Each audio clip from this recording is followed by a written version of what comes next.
Национален и општествен консензус со црвени линии за заштита на македонскиот јазик, идентитет и национални интереси, пообара лидерот на опозицијата Христијан Мицкоски. ВМРО ДПМН до собранието ќе предложи резолуција со која ќе бидат дефинирани македонските позиции во преговорите со Бугарија. Како што вели Мицковски, оваа резолуција би имала обврзувачко дејство согласно волјата на пратениците во собранието, а за владата би значило рамка во која таа смее да разговара со почитување на црвените линии за националните и државните интереси. Македонскиот јазик и неговите дијалектни разновидности имаат свој просторен континуитет и свој временски континуитет. Македонскиот идентитет го црпи својот легитимитет од повеќе вековните традиции, преданија, обичаи, колективна меморија, менталитет.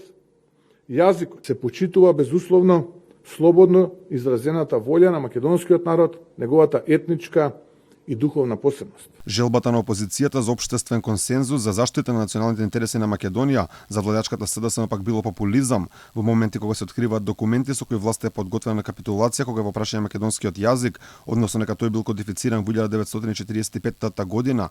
Социјалдемократите велат македонскиот јазик и идентитет биле потврдени и признаени од целиот свет, иако сепак фактот е дека истиот го оспорува токму источниот сосед, а и добивме пораки од Португалија дека сме говореле северно-македонски јазик, зашто подоцна се дообјаснуваа дека било лапсус. Не се потребни никакви резолуции, никакви заклучоци. Очигледно само на Христијан Мицкоски не му е јасно кои се македонските идентитетски линии, па затоа настапува со популистички барања.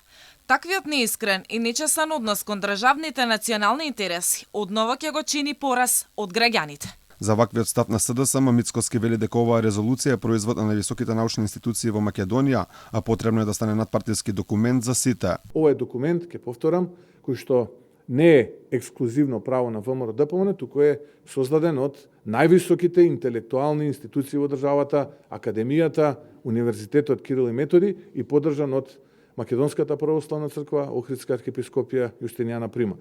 Ако е така, не гледам причка, зошто би имале однапред било какви консултации, нека го стави Талат Џафери на дневен ред. Мицкоски порачува дека е подготвен за дебата за заедничка размена на мислења, но она што е најважно е да се испрати заедничка порака дека македонскиот идентитет, јазик и историја е наше право, наша обврска која ќе штитиме заеднички.